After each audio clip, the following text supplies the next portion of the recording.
Hey, Oluchi, welcome to the podcast. It's such a pleasure to have you here today.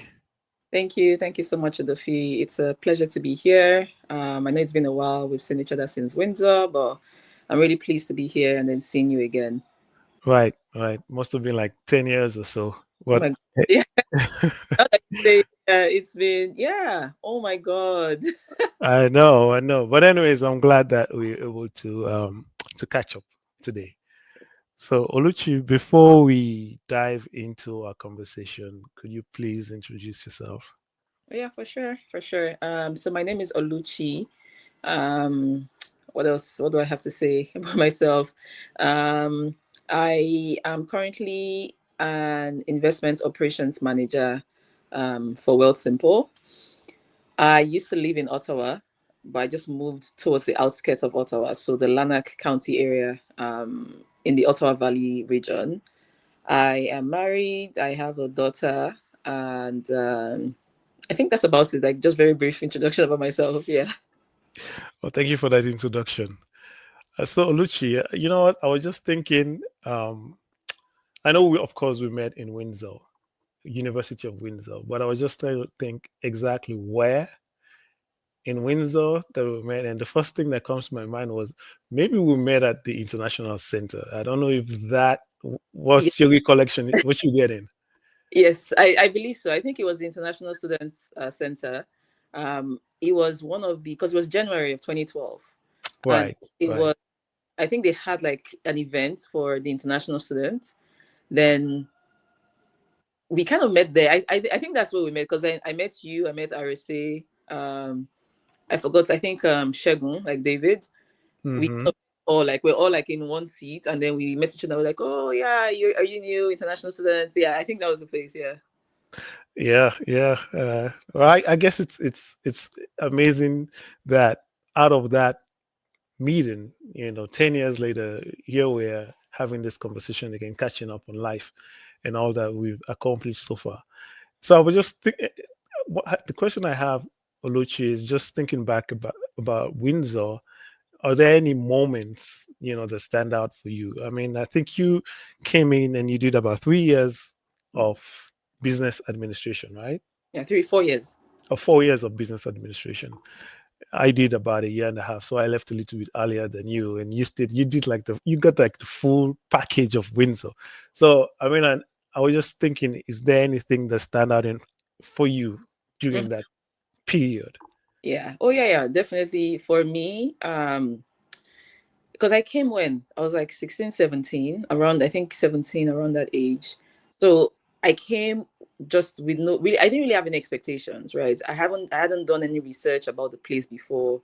My parents were just like, oh, you're going abroad for your studies, you're going to Canada. And I was like, okay, sure. They told me about the school. I think I Googled the school itself, but I didn't Google Windsor. I just knew I was coming to University of Windsor. And I was like, okay, sure. Like it was very exciting for me. I just wanted to come and I was looking forward to like to the university life and like education and everything. But I didn't really have any expectations. But I came in and I was able to meet other like-minded people like myself. So I was able to meet you. I was able to meet our other friends that we're still friends till today, right? But when I came in, I really didn't have any expectations. But then after the first few times on campus, because I lived on campus too, after the first few times, spending time with other students, meeting other Nigerian students, meeting other students from other African countries like you, I hadn't met any other person from a different country. Maybe I'd met a few people in Nigeria, but it wasn't like I had met like this amount of people that were so they were the same as me, but they were also so different. Like you're from Sierra Leone, and then I met other people from Liberia, I met other people from Ghana, I met people from Nigeria, and then also meeting the people who are Canadians. It was very, I would say, it was overwhelming, but not in a bad way. It was like wow, like there's more to life than being in my small city in Nigeria. I grew up in Wari. I was like, there's more to life than just being in secondary school. Now, like, I'm actually becoming an adult, right? I was still 17, but then in my head, I was like, okay, I'm an adult right now because for my parents to let me come all the way to this place myself, I think I'm getting there. And then meeting people, um, sharing similar interests, similar cultures, getting to learn from people to see, oh wow, this is how you guys do it then. Wow, okay, this is very interesting. Like just like, and then picking up the common things or even picking up new things, right? It was very, very interesting. I'll say Windsor, I think I actually chose, well, I won't say myself, but coming to Windsor was one of the best decisions because it wasn't like I was coming straight from Nigeria to Toronto where it was so busy, there's too many things happening. Windsor kind of gave me the, I don't know how to like put it. It's like a safe space to kind of grow, right? Safe space to Right. meet other people in Windsor, on campus, off campus, and even if you remember, the International Student Center, they always held like different events. Like I think there was one we went to where it was like was it like Animal Farm or something? Oh yeah. Oh yeah. I remember that. Yeah, and then we all went together. So it was like there's so many small things to do around. It wasn't like you know, for some people who would come from Toronto, they'll be like, oh my gosh, Windsor is so boring. Windsor is so small. Like there's nothing to do in Windsor. But as a student, you don't want to be in a place where there's too many things happening. You kind of want to be in a place where there's nothing happening, and then all you're doing is you're focusing on your studies, and then you're just focusing on meeting friends and just growing together. So I'll say that was Windsor for me. Windsor kind of gave me that safe space to grow. I was able to balance my studies very well. There was no distraction from anywhere. The little things that Windsor had was enough to excite me. So the riverside, like it was like wow, like just being by the riverside, looking at Detroit, and just like wow, like look at the US, and you just the little thoughts people have, and then even Point Peely, the little lakes that they had around Windsor, the Devonshire Mall in Windsor, just going there, going for like the Tuesday cheap movie Oh yeah. time. Like it was just like it wasn't too much, right? It wasn't too much to handle with my studies. So it was, yeah, I think I would say it was a it was a very safe space for me to grow and learn about myself, learn about other people, learn about other cultures. And I think before coming to Canada, my dad kind of told me like, oh, like it wasn't like a serious like, oh, go do your studies or anything. He preaches more of balance. He's like, oh, when you go, make sure you're not just like just focusing on like studies. Make sure you find something to do, find work to do. Like it doesn't matter how much you're getting paid or if you're not even getting paid. So coming to Windsor, I already kind of had that mindset. I was like, okay, I'm just going to volunteer for stuff. And then even at the International Student Center, they also told us to like, oh, make sure you're volunteering, make sure you're doing a lot of things. So I think the fall of that same year, I volunteered for like the fall students, like the welcoming new students. I volunteered. I was looking for something. I was like, oh, there's work to do. Like I was always willing to do it. Anything, no matter how small, no matter how big, I would do it. And I was balancing it well with my studies. I think I knew for me, I wasn't the kind of person that would be like, oh, just focus on my studies and study. Because I would just get bored. Like I'll be like, oh my gosh, Right. it's too much for the entire 4 years just focusing on studies. No. But throughout my 4 years, I was able to balance my studies well with like other extracurricular activities. I lived mostly on campus for like almost the entire 4 years. I think it was my final year that I moved out. Clark resident, right? Yeah, yeah. So my first year was Mac. Was I was in Mac for Okay. then I Okay. Mac, and then I became a resident assistant. So I was like, oh, Oh, something to do. So I became a resident assistant. So I was on campus back again, in Laurie Hall, and then after okay. that I moved from Laurie Hall to, where did I even go again? Either Clark, and then and then after Clark again, and I moved out. But it was a fun time just being on campus. I think the fact that I stayed on campus for like 3 years also kind of changed the trajectory of a lot of things for me. I wasn't the typical students that would come, like, oh, I would say the typical Nigerian or African students that would come and you're kind of like stuck in your ways, or you're not working to get that experience, or you're waiting until you finish school before you start thinking of, oh, I want to work and get experience. So right from school, I was already getting experience, little experience. Before I became a resident assistant, I was a desk staff. So I used to like work at the front desk. If you're not in the residence and you wanted to come and see the people living in the other residence, like, you have to sign in, right? So I was kind of like just there. But then being there, I was able to meet like other students. Like I met other students from India, students from like other countries, Sri Lanka, which other countries? So many countries. But I remember like I think there was one semester where I think it was my second year or my third year. I think it was my second year. I was the desk staff, and then I was able to make a lot of friends like who were first years. But then we're able to kind of like, I don't know, we kind of bonded. And whenever let's say after exams, because after exams most Canadian students would go home, right? And then Right. the international students, we didn't have anywhere to go. Like if you're on campus, there was nowhere to go, so you had to pay You got to stay. amount so you can stay on campus. And so most of the time it was only international students on the residence. And so some of those days, like it would be myself, like some of my friends from India, Sri Lanka, some other Nigerian students, or my Ghanaian friends, would just be on residence, just like having fun, just talking about different stuff. It was so much fun just being there. And I was like, if I was back home in Nigeria, I don't think I would ever get this experience where I'm talking to someone from India. We're talking about, like, we have different experiences, but for some reason our experiences are kind of similar in a way. It's different, but then it's also similar. Same with the Right. person from Sri Lanka. Like there was just too many, like we're just there just being friends. Like we didn't see any differences amongst ourselves. There was no, oh, you're Indian, I'm Nigerian, or you're from Sri Lanka and I'm from Nigeria, or I'm from Ghana. There was nothing like that. We're just like students. And it was also a mix of students, like undergraduate and master students too. Just mix of us, just like having fun, not really seeing any difference, but just having fun, learning about each other. And then just, we're not even thinking about the future. We're just like in the present and just enjoying ourselves. Yeah.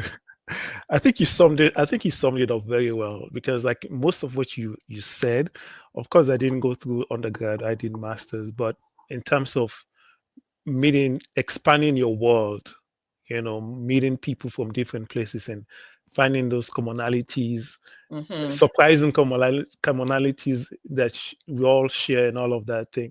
That I think you actually summed it up very well. But Oluchi, you move on to the what you specialize in stuff, business administration, right? Was there a decision? How did the decision come about for you to choose Windsor or the business school in Windsor to, you know, to get your degree in? Mm-hmm. So I think for me, I was very growing up, I wasn't really sure what I wanted to do. I kind of knew a lot of things from secondary school. I knew maths, I knew English, I knew geography. Like I knew so many things. And then it was kind of a struggle picking one, because then I was like, oh, today I'm like, I want to be an accountant. Next tomorrow I'm like, oh, I want to do communications and media and film. Like I want to focus on that. And next day I'm like, oh no, I want to go to theater arts and like just be in the movie industry. It was just so many things. So my parents were kind of able to kind of help me narrow it down. uh, I think for them, they were like, okay, let's pick a central one, or let's pick a general one that is not too far off. Like, it's not like, okay, it's not engineering where you're so focused on just like the maths and the physics. It's not, Right. it's not like arts where you're just focused on the art and films. And then you're like, okay, you don't know anything again. So I was like, okay, let's come to the middle ground. I think that's where a lot of my kind of people fall in, where it's like, I have broad knowledge of everything, but where do I stay? And for me, I was very lazy. I didn't want to do anything chemistry or physics or maths. I didn't want anything that I had to put in the effort, because I was like, no, I like, it was too much for me. And then Uh-huh. I didn't want to be on the other side where I'm focusing too much on my art, or like my artistic side, and then like I'm letting other things go. So I was like, you know what, let's just meet at the middle ground. My parents were like, yeah, why not just go for like business administration? And I think the agents we use in Nigeria to apply for the admission, they're like, oh yeah, you can go for business administration and economics. That was the initial program I signed up for. They're like, yeah, just go for business and economics, and then down the line, if you feel like you're more geared towards economics, you can focus on economics. Or if you feel like you're more geared towards just business in general, or you can now pick and choose and say, okay, do you want to go into accounting or finance? And you can do that. So I was like, sure. I was okay. At that age, like I didn't really have, I wasn't really strong-willed. I was just like, oh, this is good, and I just go for it. So I think that's kind of how we came to that program that I did, business administration. And then choosing the University of Windsor, it was the agency that kind of chose it for us. We're like, oh, this school is here. My parents were like, okay, sure. And then we researched about it and we're like, yeah, we're good to go. And it's funny because I was actually supposed to go to the US. But when we went to the agents at that point, they were like, hey, the US, this was even 2010, because Hmm. I finished my secondary school 2010, but I had to wait like some years. My parents felt like I was too young to moved to Canada by myself, like 15-year-old. They're like, nah, I'm not getting anywhere. So I kind of had some extra years at home, just like doing some other stuff, learning some things. So that period, we're reaching out to the agency. They were like, I know most people are thinking of the US, but there's another option, Canada, which Canada, and they're like, you Canada is 100% sure. I know you're not supposed to assure somebody like that kind of thing because you're not the one giving the visa. But Yeah, exactly. they're like US, it's you either there's an interview process with US. They're like and it's dependent on how you perform in the interview. So they're like, hey, we want you to go for the interview, but they're like, hey, with Canada, there's no interview. Just make sure your documents are complete. Whatever they're asking you for, send it, and then you should be good. So my dad was like, okay, let's just go with the option that's good. So Okay, interesting, interesting. And then you came to University of Windsor. You excelled in what you're doing. You graduated. Can you just kind of walk us a little bit from graduation to your current career? How has your career journey been so far? I think it's been my journey has been very interesting. While I was in my business program in Windsor, like the Odette School of Business, it wasn't easy as well. Still trying to decide, okay, what do I focus on doing business? Because then you can just get a general business degree, or you can focus on like, okay, accounting, marketing, Mm, finance. What else? There's the management information system. There's a bunch of things that you can focus on doing business, and usually they tell you from, I think, from second year. That's when you start like trying to like pick courses that will focus on those areas. Or second, third year, that's when you start trying to pick those courses. And so again, I was at the point where I was like, okay, what do I want to do?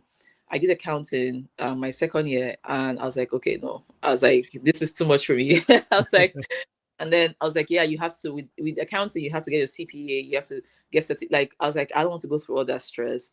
And I was hearing, and then sometimes we'll have people who come to class or the professors themselves will give us stories. And I was like, yeah, accounting was going to be too much for me. For someone like me who really didn't have it wasn't like from school, I already knew for sure that I wanted to do accounting. It was going to be hard now, like, okay, I need to now focus on accounting.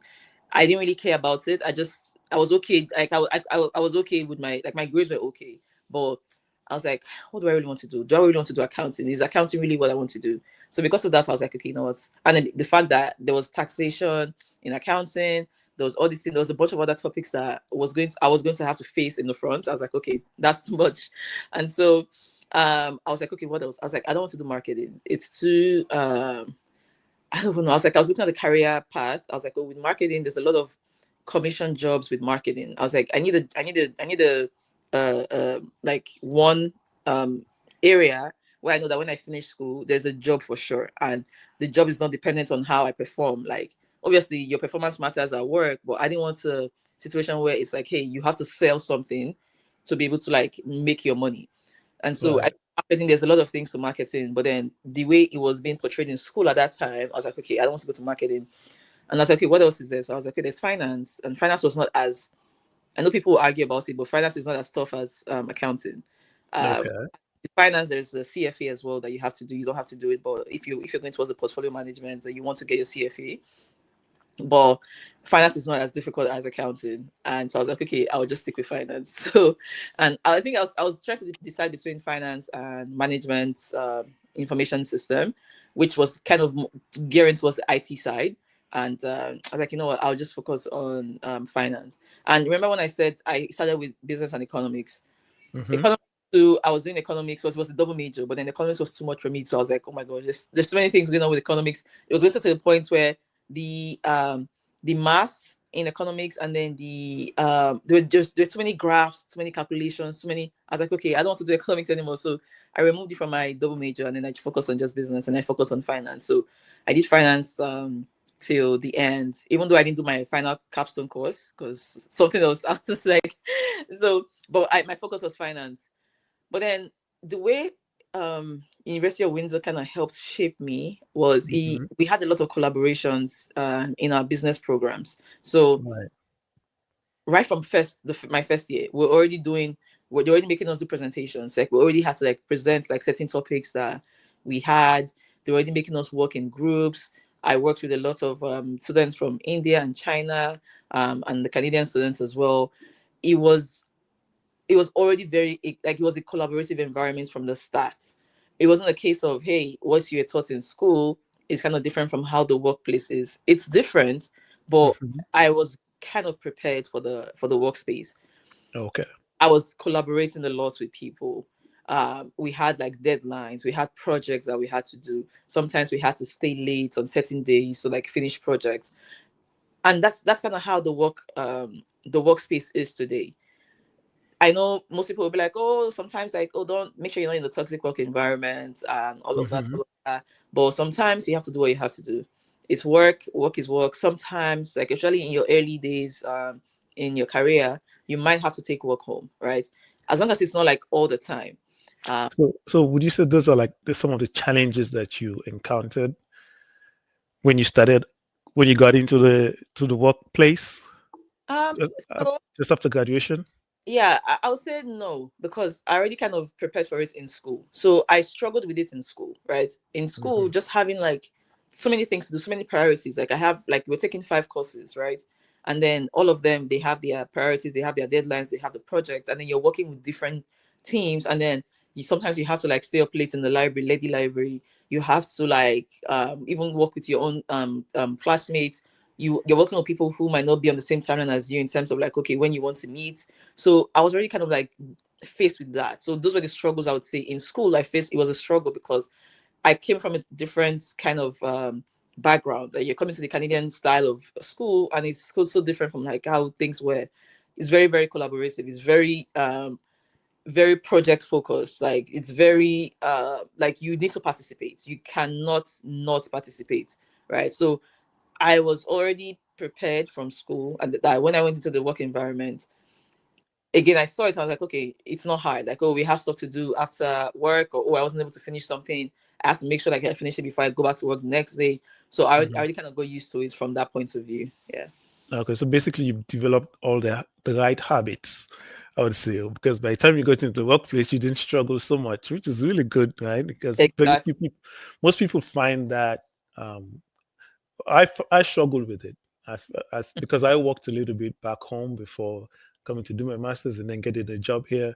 So I struggled with the culture change, the shift and everything like that. It was a little bit tough for me to. I mean, my first few years were a little bit hard, but Mm. good for you though that you I was didn't struggle.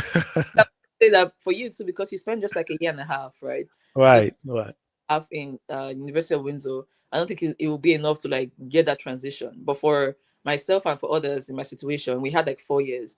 In fact, I'll say we had like 5 years because when we finished, the job we got, like the job I got right after University of Windsor, wasn't like the job like I really wanted to do. It wasn't like in my field. It was like a call center job, but it was more of like, okay, we need to get a permanent residency. In order for you to get a permanent residency, you need to work tech support kind of job, do your CLP for your IELTS, and then wait for like 1 year. So after school, I started working. I think I worked at HGS. I worked at Sutherland. So for me, those were not really. I think those were still my. Those are still phases that where I was still learning, right? Right. So getting to the workforce in those environments was also a culture shock for me because I'm like I had never worked in the call center before, and I was like, oh, when I finish, I'll just get like a proper office job. But then I was like, okay, before I don't want to waste time. I need to make sure I get my permanent residency first. Then after that, I can focus on what I really want to do. So getting to that kind of work environment was also tough. Like receiving lots of calls, and then while you're receiving the calls, they also have expectations from you on like, okay, you make sure your notes are properly like documented. So I definitely had shock when it came to like the work environment, but I think that I used like my first year, my first year and first 2 years after school to kind of get into like the work environment. Like, okay, this is how the Canadians do things. This is how it's done in the workplace. This is expectation in terms of like punctuality, like commitments to work. You can't just wake up and say like, oh, I'm not coming to work today. There's a lot of processes that you have to follow. So those years when I was trying to get my permanent residency, I was also learning a lot. I was facing lots of things. I was like, okay, this is tough. Like, I don't want to do this. I think that just made me realize that like I didn't want to do call center jobs. Yeah. I definitely didn't want to do call center jobs. So But was there any job that along the way to where you are now that actually grew, where you go like, this experience actually made me more mature. It made me more mature in terms of um, being aware of what to do within the workplace, being aware what to do within my role, being more like innovative in terms of my contribution to towards my team and all of that. Did you have like any job that you go like, this job was a job that actually made me like go from step 1 to 10? Yeah. Oh, for sure, for sure. My So I first worked in HGS. So HGS, I did HGS my final year. So we're working for Rogers. So that was like my final year, 2016. I did HGS. HGS was very chill, was cool. In fact, I think when I was even leaving, I think they were expecting like they were like, because they needed people. They were always like hiring people. Um, Right. and so when I was leaving, they're like, "Oh, it's okay if you want to come back. Like you can always come back." So it just was really cool. I learned like in terms of like maybe okay, I learned how to like handle talk to customers and as a handle certain like difficult situations. But I think my mindset shift was not there. Then from there I moved to Sutherland. Sutherland was more Sutherland. I was working in Sutherland, but it was for QuickBooks. So I was it was for the accounting software, and then I was working with like business owners who kind of own their business, and they needed help with the accounting, and they needed help with like with the software. Something was happening. So again, that one it was less stressful than working with like HGS for like Rogers, where we had to speak to a lot of people calling for their phone bill. With this one, it was more like, hey, I'm trying to use QuickBooks, something is not working. Are you able to kind of assist, or where do I download this, or like how do I reset my password, or okay, what's going on with the app, the software today? Or they're like, oh, I'm trying to reconcile my books and things and all. So I also kind of learned to see like, okay, this is how like business people are using this software. This is how it's working. So that was good. But in my Sutherland experience working for QuickBooks, I think I had my first performance. How would I put it? Like I was putting Hmm. like a performance improvement a plan, and it was shocking to me. I was like, oh, I didn't do anything. Like I didn't. I mean, based on what people were saying on the phone, um, I was doing well. Like I was answering their questions, I was resolving things, but for some reason they felt it necessary to put me on the performance improvement plan, and I was like, okay, like, okay, maybe there's something I'm not doing well. And they told us like, oh, we needed to make sure we're taking calls faster or addressing situations or like taking notes. And I was like, I kind of agree that like I was still in my learning phase as well, and sometimes and we're trained to say hey if a customer is asking about accounting questions we can't really give accounting advice, right? Because we're not there for that. We're just tech support for the software. Right. um and so I was like, okay, maybe that could be it or something. But it was also an eye-opening experience. I was like, oh, like it's so easy for someone to go into like performance improvements. You need to make sure you're on your game.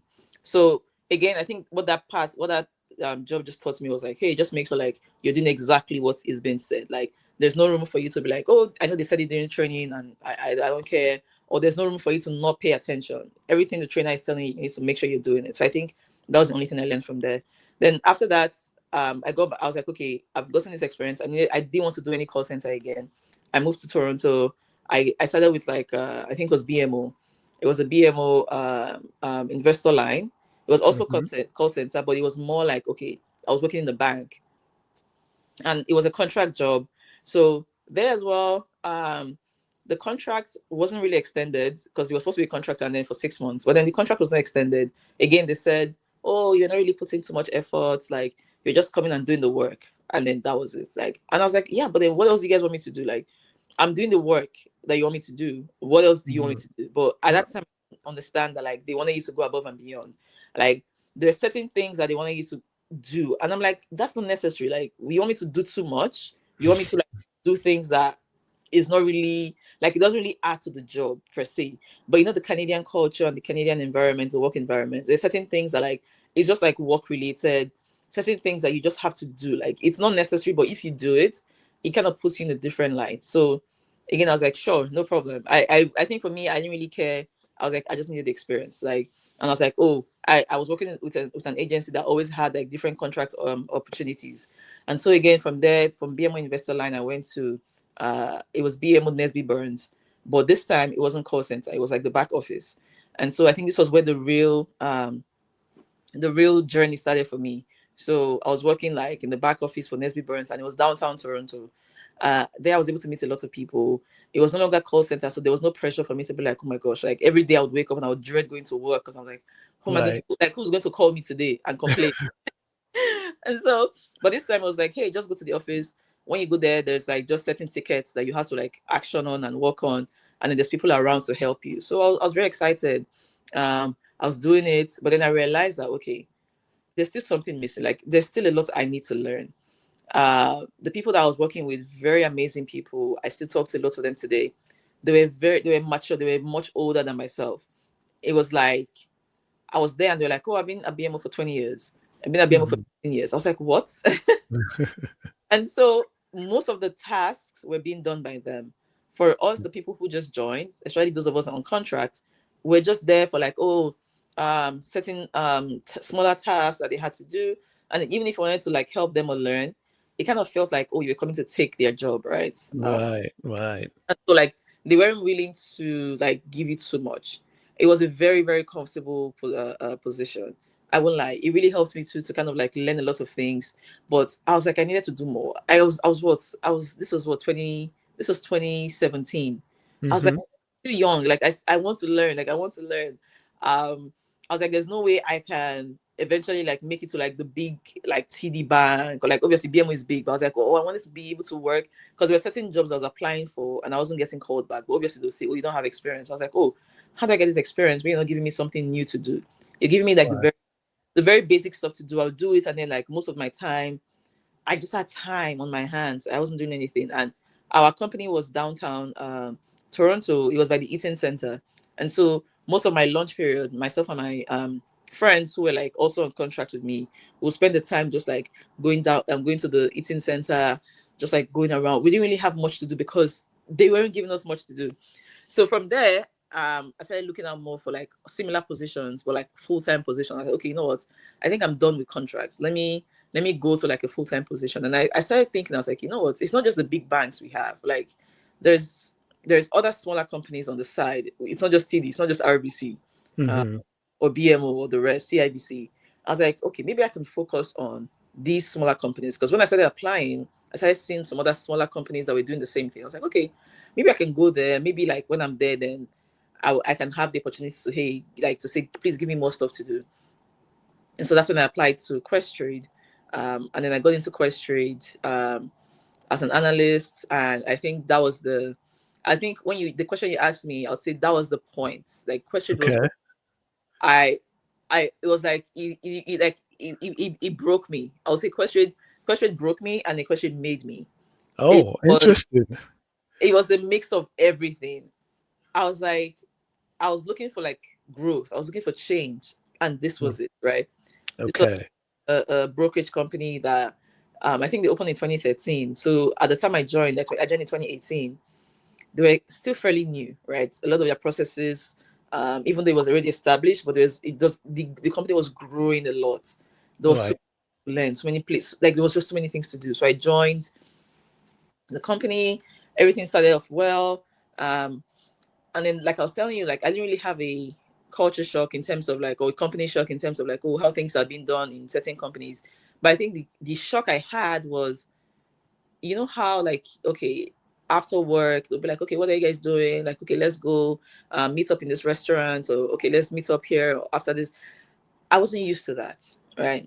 In my head I was like if I wanted to like go out I would do it with my friends. Like why do I have to do Right. like like why like what's the need for doing that.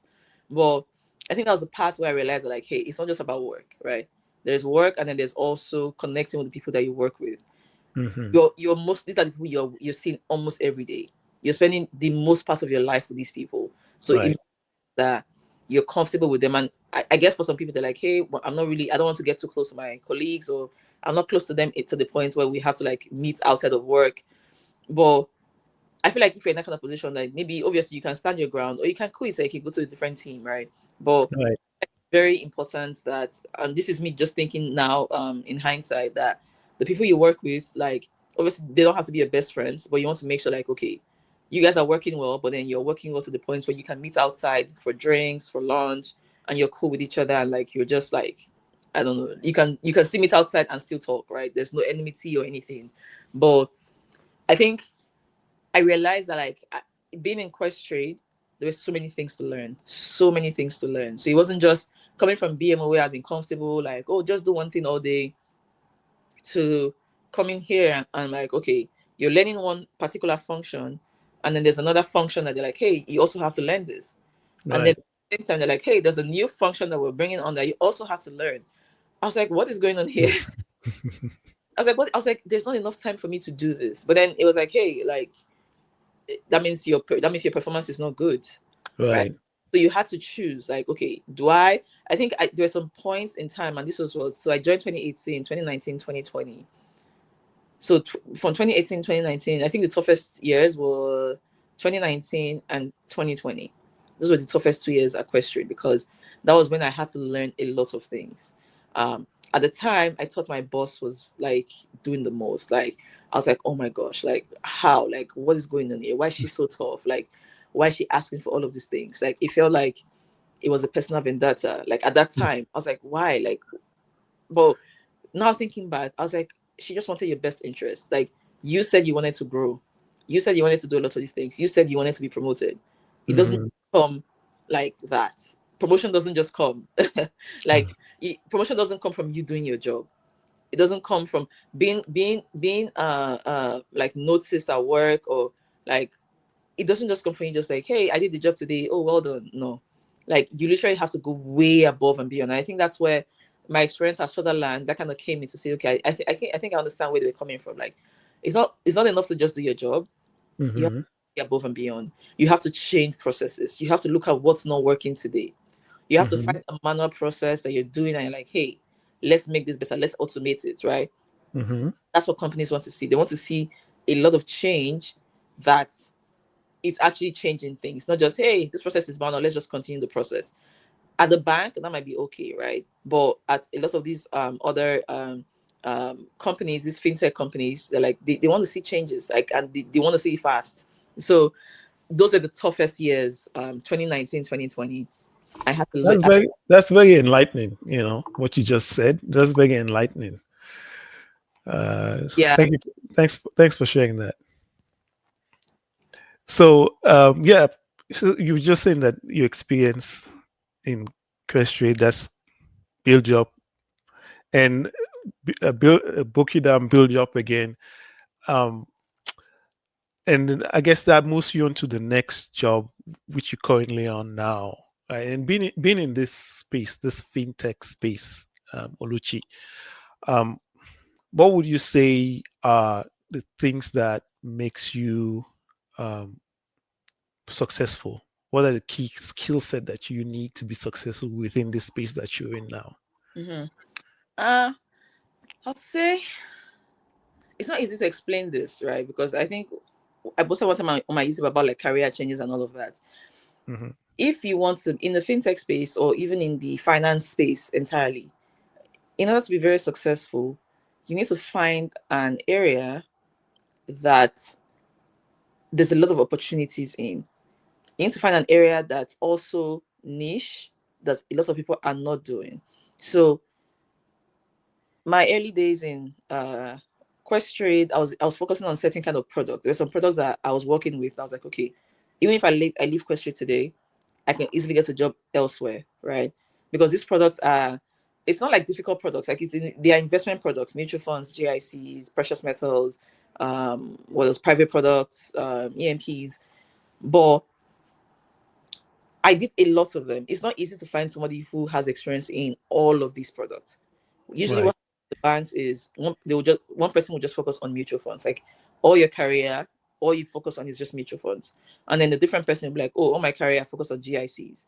But then at Question, I was able to get like that experience of doing everything, and that's why I was saying that like those years kind of broke me, because I had to learn them, and I had to learn them fast. And it's not easy learning all these type of products. You have to learn them and know exactly like, okay, the features, everything, how the operational part works, how it works with systems.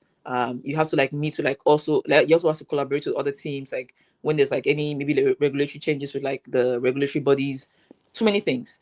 So with the fintech space, what I would say is, if you want to be able to grow, you need to, first of all, your early days, start off learning everything, right? Start learning everything. It might feel like it's too much. It might feel like there are some days that you might have to spend like go home and then do extra work. That's fine, right? It's going to pay off eventually. So I think at that time when I was going through that equestrian, I didn't understand, right? Because in my head I was like, nah, I need to find somebody. I need to switch to a different company. I need to switch to a different team. I just wanted to leave, but I'm glad that I stayed. I was able to stay. I was able to kind of like go through with the whole process, because then Hmm. after those 2 years, it became bliss for me. not bliss, like everything was easy, but then I started getting more opportunities, right? My contributions, like people started seeing my contributions. It was easy for me to like speak on certain things because I knew it in and out. I knew it from it was like knowing the process from end to end. I knew Right. part of the products when the client would purchase, even though I wasn't in the client facing side, but I was able to like, because my manager was like, hey, I need you to provide certain things. You need to go and learn. So I had to like focus my time to learn a lot of things outside of my scope. And so I knew from end to end. I knew from like the process where we work with like the engineering team on certain things. I knew to the end process when products would work with it. Like I knew every part of it. So it was kind of easy to speak on certain things. So when I go on meetings with like senior managers, I go on meetings with directors, and they would ask certain questions and I would answer. It was like they were very impressed because they're like, oh, okay, this person actually knows this. And then from there, they started adding me to more meetings. They started like, okay, who's this person that's going to do this? Okay, Oluchi would do it. I started getting more sort of like I was giving more tasks to do, but like on the leadership point of view, like, okay, can you oversee this product? Okay, we're adding more team members to this. Okay, we're going to promote you to a senior analyst. From there, you're going to promote you to like a supervisor and like a manager. So that's kind of like how it started. Okay. Because I knew the products in and out, which is kind of what helped me when I eventually left Questry to Wealthsimple. It was a very easy transition. It wasn't easy because now I'm working with the different products at Wealthsimple, but at Questrade, we kind of went through a layoff, right? I spent like 6 years at Questrade, and then we had the layoff last year. But then it just took me a month, and I was able to get something else. It didn't even take me a month. I would say I got laid off in November last year, and then Mm-hmm. the following week I was like, oh, okay, I applied for jobs. I got called for an interview like straight away. In December, so I did the interview throughout the entire December, and then in January I started. But then I was able to get in because I had experience in different areas. Like I would say maybe when they were doing the hiring process, we're like, okay, this person has knowledge in a list of things, not just this particular thing we're hiring for. That means if we needed something else in the future, maybe we didn't have to join a different manager to work on something, she will be able to work with that person. So I would say make sure you're getting as much knowledge as you can. It will be hard. It's not going to be easy. Make sure you're going out of scope. Like, don't just focus on what you're given to do. Don't just focus on your job title. Some people will be like, oh, it's not in my job description. That's okay. You can only say that if you're a director. You can tell someone, okay, that's not my job. That's not in my job description. If you're a director, sure. But if you're an associate, don't ever say that. Just say yes and then go and learn. Wow, that's very insightful. That's very insightful. And just talking about you being in, you're talking about a lot of products and all of this. You said GICs and stuff like that. These are things that I'm very aware about, although I'm just like a normal guy out there. And and I guess being in a tech space or fintech space and you're advising people about finance and investment and all of that, I think there's going to be that curiosity, right? What Well, it's my curiosity as well, right? Like what quickly, what advice would you give any young and coming Canadian, like what type of investment they need to make, right? Because like you're young, this is the best time to start investing. Not you don't wait until you're like 40 or 50, then you start investing, right? Yeah. So just quickly, like Oh yeah, what would you say like the types of investment people should invest in? yeah. For sure. For us in the back office, we're not really we usually don't give advice, right? So and Okay. we don't even face clients, right? We just do the operational part of things. Make sure like if the client checks their statements or checks their account or goes to the software, everything looks good in front of them. But based on my experience that I've been in the finance industry since 2017. Based on my experience, I wouldn't even advise people to work with mutual funds or GICs, but I've mostly worked with those products, right? Those are products for, I would say, for mature, older people because it's not as risky. It's not like GICs, for instance. GIC, the rates you're going to get, the rate of return you get from GIC is low, like compared to like if you put your money somewhere else.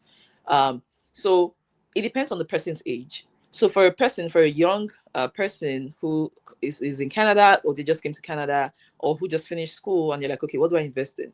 You have a long horizon, right? So you want to focus on products, you want to focus on stocks, you want to focus on ETFs that have that long-term horizon. They're mostly investing like equities instead of like less of fixed income products. You want to look towards the equity side. So I would advise people to go towards ETFs. Find an ETF online, one of those Vanguard Fidelity ETFs.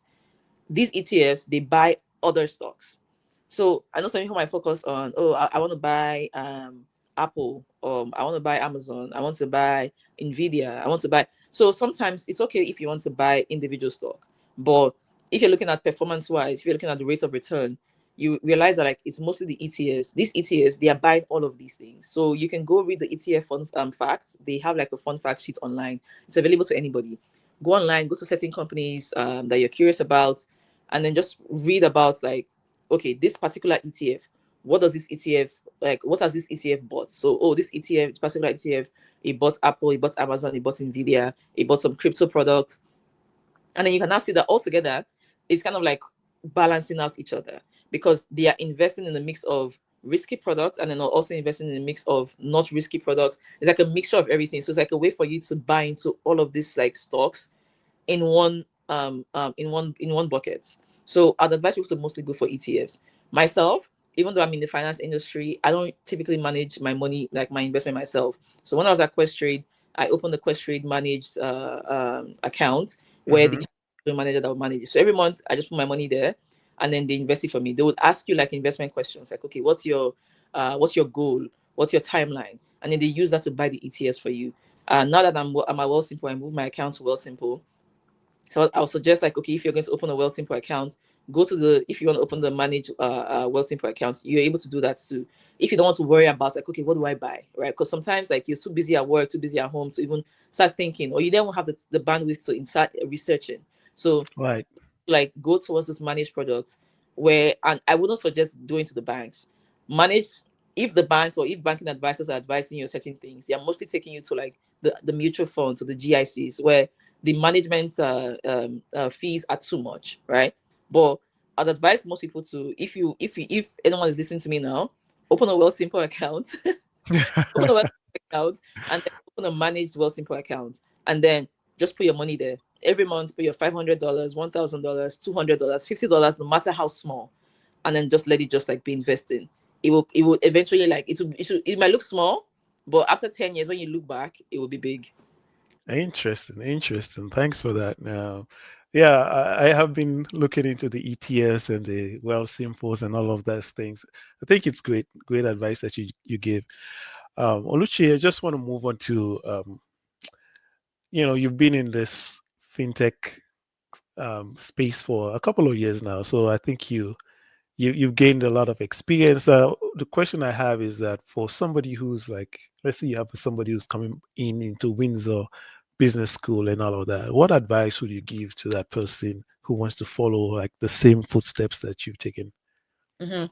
I'd say, first of all, be open to learning. Don't come with the things that you've known before, right? It's okay to still remain yourself. It's okay to still keep doing the things that you've been doing, but then also come with that curiosity mindset to learn. Come with that mindset to also unlearn certain things that you've, right? Come with the mindset to collaborate with people, because collaboration is very, very important, not just in school, but also in the workplace. There's a lot of collaborations that go on. You need to know how to talk to people. You need to know how to manage people.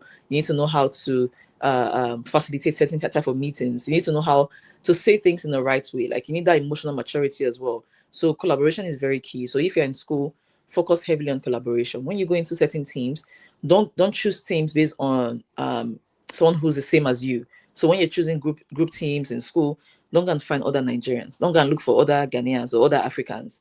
Go and look for other people that like you've never worked with before, because those are the people you will face in the workplace. In the workplace, it's not like you're going to meet different people, like people from China, India, people from Canada, people from the US, people from Portugal, a lot of people. So in school, you want to make sure you're getting that experience now, right?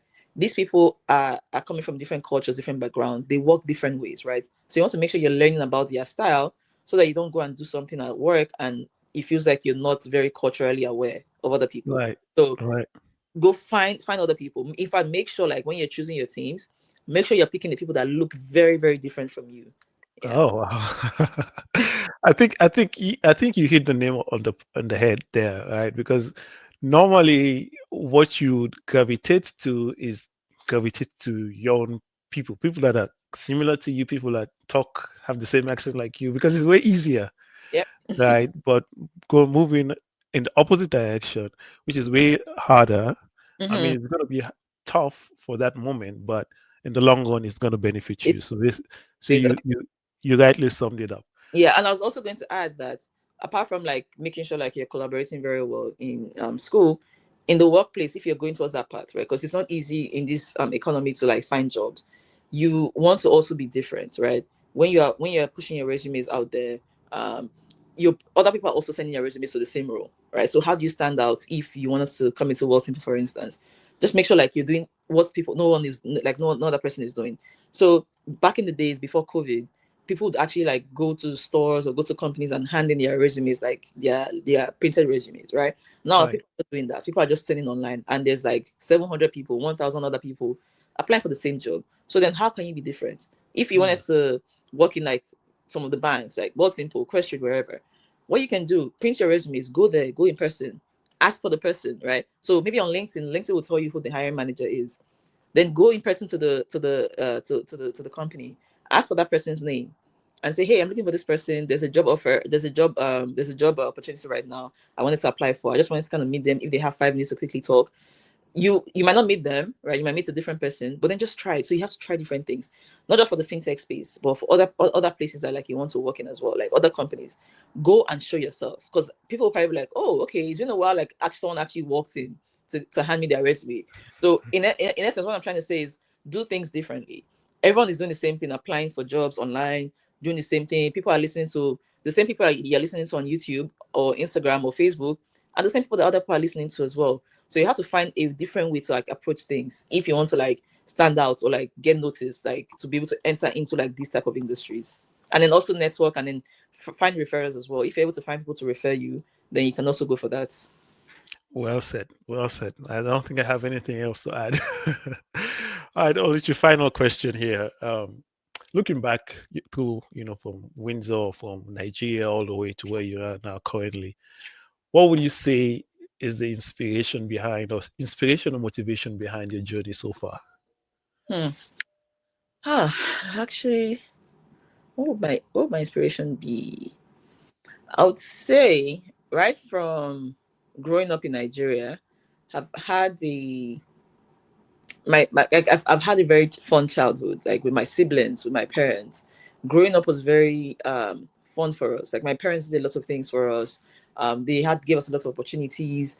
um and then coming here, I was like, okay, I want to be able to do the same for like my own family, for my own children. Like my parents have been able to establish my siblings here in Canada, and I was like, how do I also do the same even for them, right? Because they've done their work for us, and then it's time for us to kind of give back to them. I was like, okay, how do I do that? I can do that by making sure like I get the best of jobs, right? It's not like it's not like the bestest of the bestest of job for sure, but it's like getting something good where you're happy, where you're thriving, right? So I was like, okay, I need to make sure I'm in that kind of position. I need to make sure that I'm growing in my job, so that as I'm growing in my job, I'm making more money that will enable me to take care of my family, take care of my parents, do the things I really want to do, right? Thrive in Canada, not just like, oh yeah, living the regular life in Canada. You go to work, you come back, you grow old, you die, right? That's not the kind of life that I wanted for myself, which kind of pushed myself and my husband to kind of move outside of the city of Ottawa. I think it made it easy for me to even move from Windsor. Like I just wanted change. I've always wanted change. I always wanted to just like live life and just see Canada, enjoy Canada. So I moved from Windsor, went to GTA. From GTA, I went to Belleville and Ottawa, and then I moved to the place I'm in now. But I think the inspiration is just, I would say, um my parents, and how like they kind of trained us to just like live life and enjoy life. And I was like, okay, I need to do the same for myself. I need to be able to have that experience too. I don't want to wait until I'm 60 and retire to now start living life. I was like, okay, I have to live life now. I have to put my effort into work, so that even if eventually I'm like, hey, I want to go into entrepreneurship, which is also something I'm thinking about on the side, I'm able to also do that too. But I was like, yeah, I need to establish myself quickly, and then do the things I want to do, so that I have fun while living this life. Yeah. Oh wow. Very impressive, Oluchi.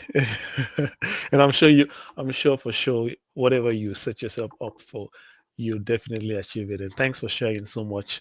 Thank you. And so now that we haven't catched up in a long time, so this is my perfect opportunity for us to go into some types of impromptu question, which gives me a way for us to catch up And let me ask me for me to an opportunity to ask you things that are outside of your profession. Oh, sure, for sure. All right. So I have about I have 4 questions for you. Okay. Simple questions. All right. Let's talk about your motto. You have a motto that says "Do it afraid, but do it anyways." Where did you get that from? It's really cool though. I have to say congratulations on that. But Thank you. where did you get that from? So I think me, I've always been the person to try.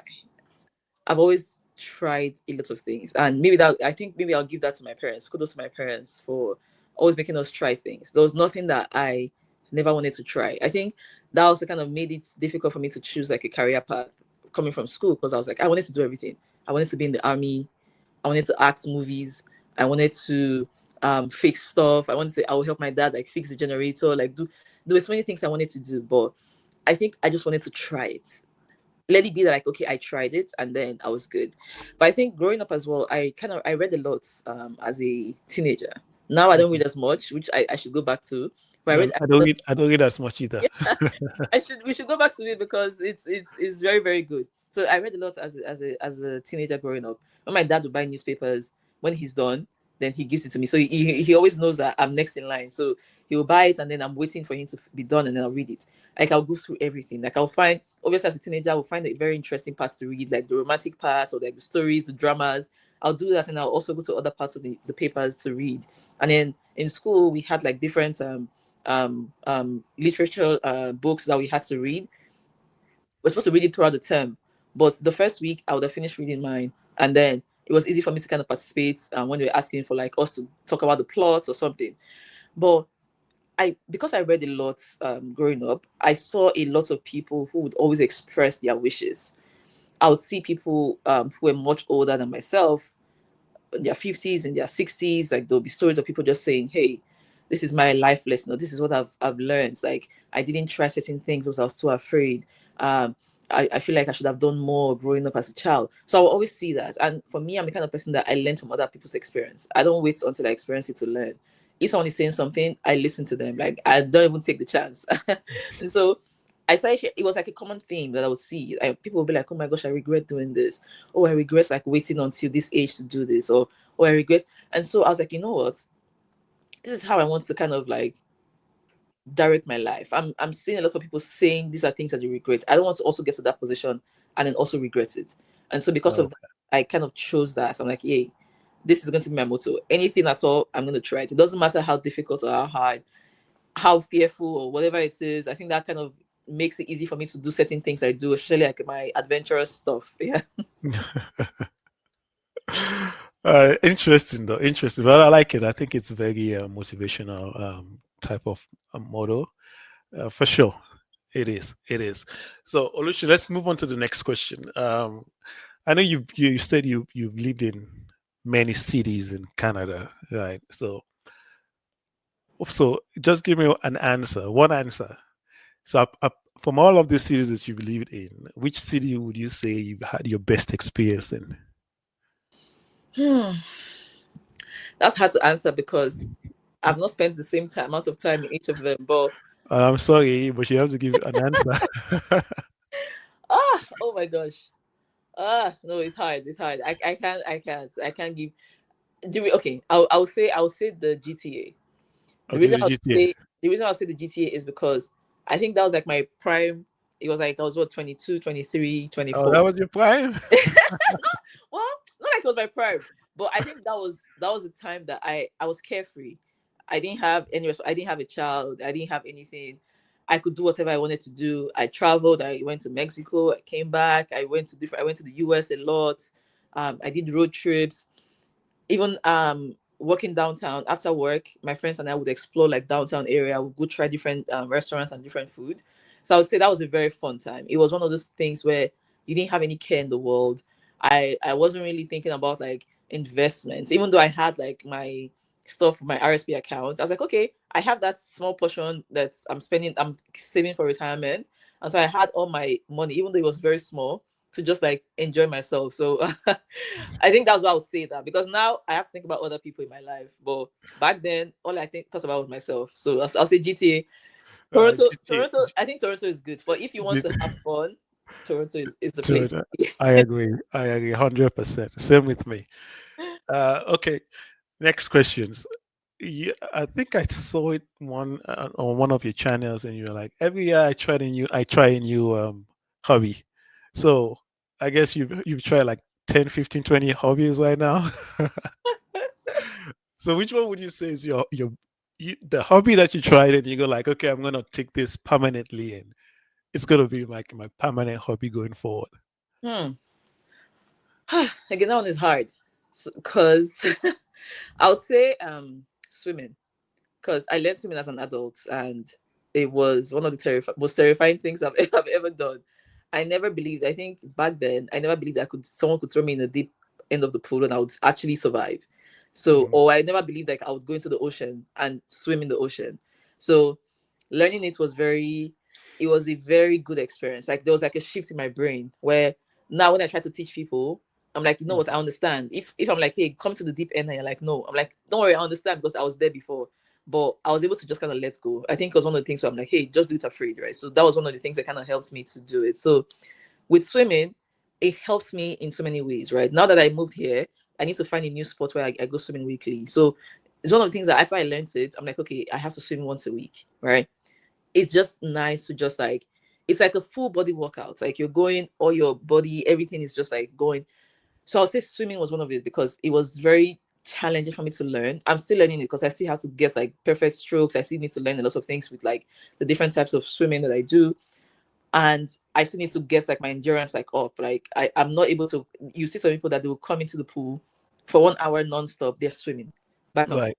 Back and Back. forth. Yeah. So I haven't gotten to that point yet. So for me, there's still a lot I have to learn, right? So it's never ending. There's lots to learn. But the fact that I'm able to even be in the pool, go back, come back, and I'm good, jump into the deep end, go to the bottom, come back up.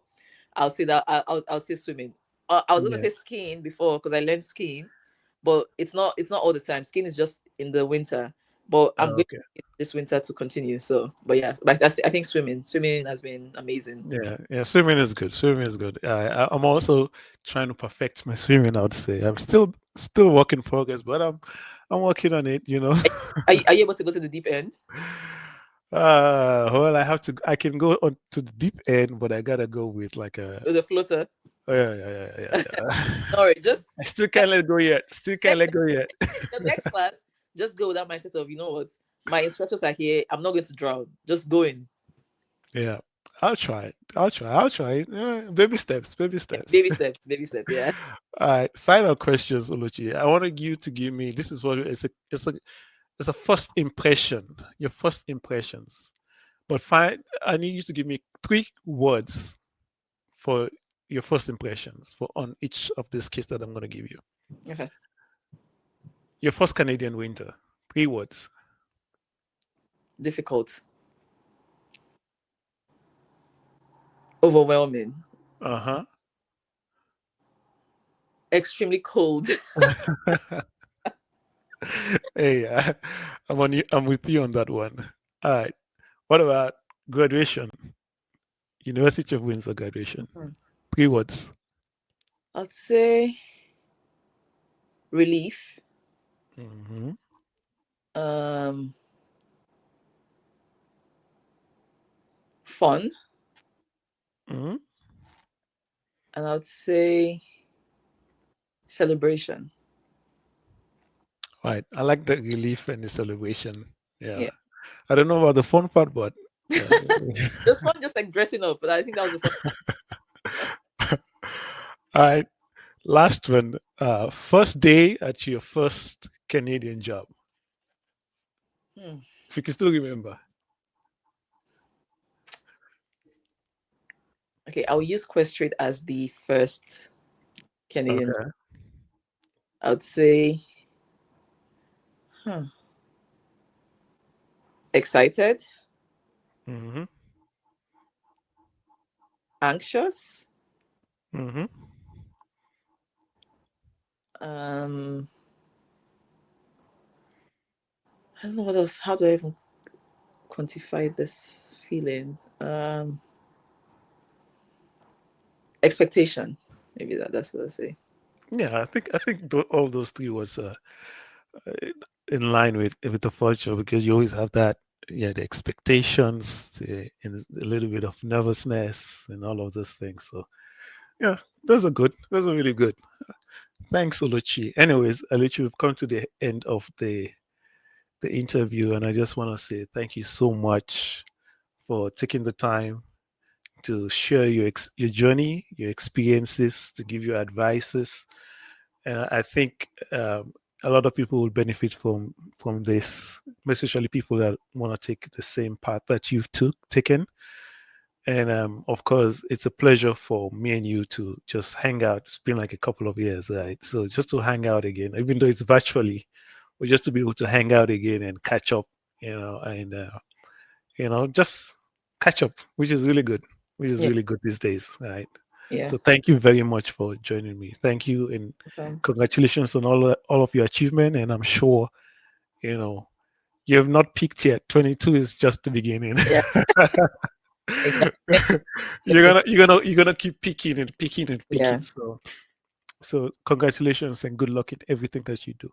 Thank you. Thank you so much. It was a pleasure being here too and talking and chatting. I didn't know I would enjoy this much. I know time just flew by. I was like, it's already past 1 hour, but thanks for having me. And like you said, I know it's we're hanging out virtually, but we need to definitely make plans. I know most of the time as adults we'll be like, okay, let's meet, and then we'll postpone it. But I think Right, for sure we need to like actually make plans to like catch up. Um, myself and you, and then our other friends as well, because life has taken us to different areas. I know life has taken our estate to a different place in the exactly. US. But we definitely need like a time to catch up because life actually goes by so fast, and we don't want to be the next meetup to be like, oh, someone's funeral or something. So while Right, we're alive, let's make good use of it. Life is busy, but let's just take our time, meet up, spend the money. It's okay, money will come back. exactly. But I'll hold you to that. I'll hold you to that. Thank you For very much, Oluchi. sure. Thank you so much.